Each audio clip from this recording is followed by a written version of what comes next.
What is going on, Mullen fans out there? We are back with another video. Although we do get charged up on this channel, you will not get shocked by hitting that subscribe button. So go ahead and smash away if you are new to this channel.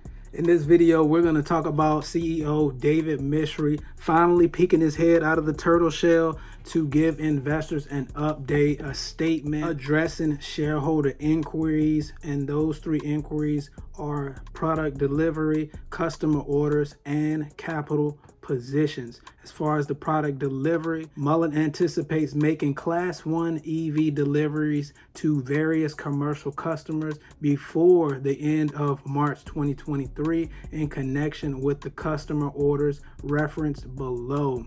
Customer orders. On December 14, 2022, Mullen Automotive announced a purchase order from Randy Marion Isuzu LLC, a member of the Randy Marion Automotive Group, for 6,000 Class 1 EV cargo vans. This transaction is valued at approximately $200 million. So the CEO is confirming some deliveries to various customers by the end of March. So that is positive for the stock. And the capital position. As of February 28, 2023, Mullen has $87.4 million of cash and cash equivalents, including restricted cash. And Mullen expects to receive an additional $110 million from firm commitments by June 1st, 2023. The company believes that the combination of cash on hand and expected firm cash commitments provides it enough capital to execute on its business plan over the next 12 months. But what does that come with? What firm is exactly committing this additional $110 million of capital to Mullen Automotive? So where exactly is this $110 million coming from? Aquitas Capital is likely the provider of some, if not all, of the $110 million. Based on an agreement, Aquitas has agreed to exercise and purchase Series D preferred stock on June 1st. Upon full payment of the preferred stock, Aquitas will receive warrants exercisable of 185% of shares of common stock with an exercise price equal to the closing price on May 31st of this year. That means more dilution for existing shareholders. We could also cross-reference that with this filing 424B7 with the Security and Exchange Commission as of March the 6th, 2023.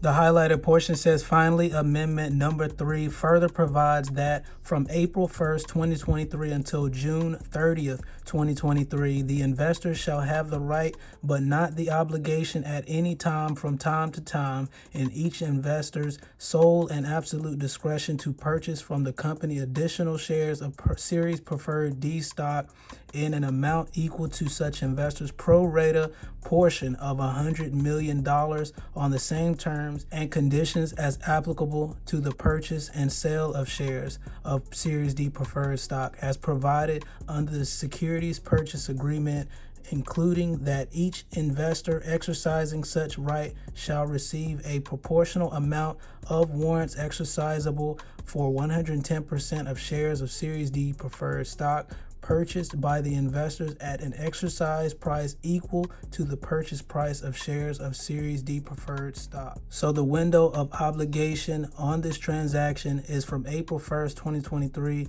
to June 30, 2023. But check this out. On January 13, 2023, the company entered into settlement agreements and releases the share issuance settlement agreement with Aquitas Capital, pursuant to which Aquitas received the right to purchase the settlement additional purchase right, additional shares of Series D preferred stock and warrants in an amount equal to $20 million on the same terms and conditions as provided under the Securities Purchase Agreement.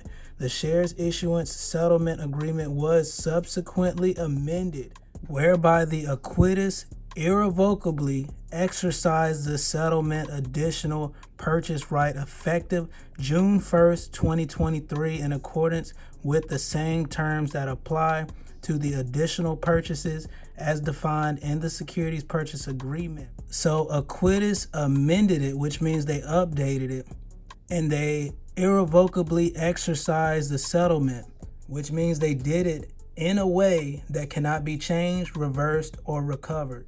Provided, however, that Acquitus exercises its settlement additional purchase right, it shall receive additional warrants as defined in the Series D Securities Purchase Agreement, exercisable for 185% of shares of common stock at an exercise price equal to the closing price of the common stock as of May 31st, 2023.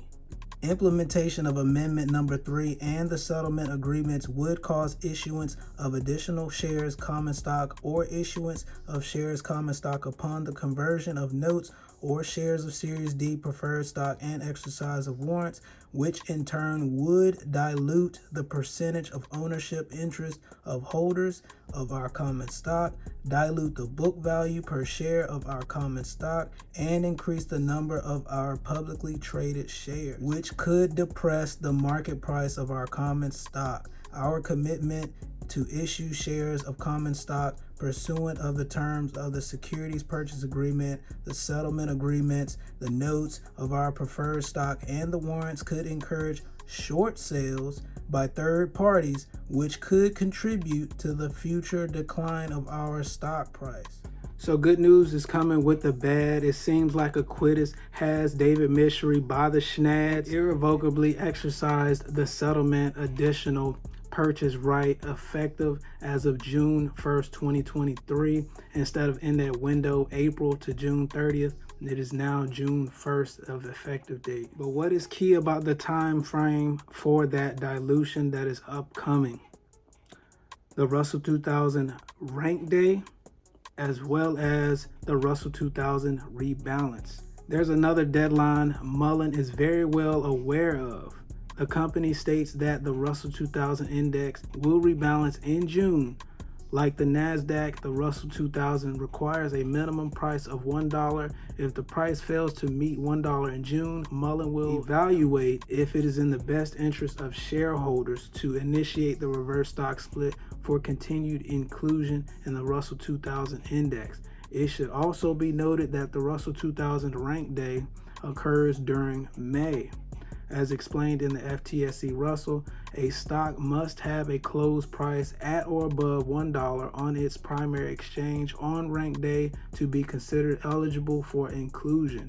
As a result, Mullen shareholders should keep an eye out as we approach the month of May. So even though this update from the company that came out today may be somewhat positive and most investors are expecting more dilution in the long run for Mullen to raise cash, however, Acquitus Capital, the timing of this dilution in the mix of the Russell rebalancing and rank day is a little suspect to me, because even though Mullen may raise some cash off of this purchase agreement, will Acquitus be dumping shares right before the rank day and rebalancing for one last strategic sell-off on the stock coming after these potential deliveries of the EV vans to various customers, which would most likely boost the stock price for this time frame? So let me know your thoughts on that and why Investor Place had to be the media source to reveal the firm that was going to assist Mullen in raising this $110 million extra capital by June, instead of the company itself revealing the identity of that firm in its press release. That's all I got for this. Hope y'all find this information valuable. Stay charged up out there, and I'll catch y'all on the next one. Go. Blessed in abundance. Look who raised from the dungeon.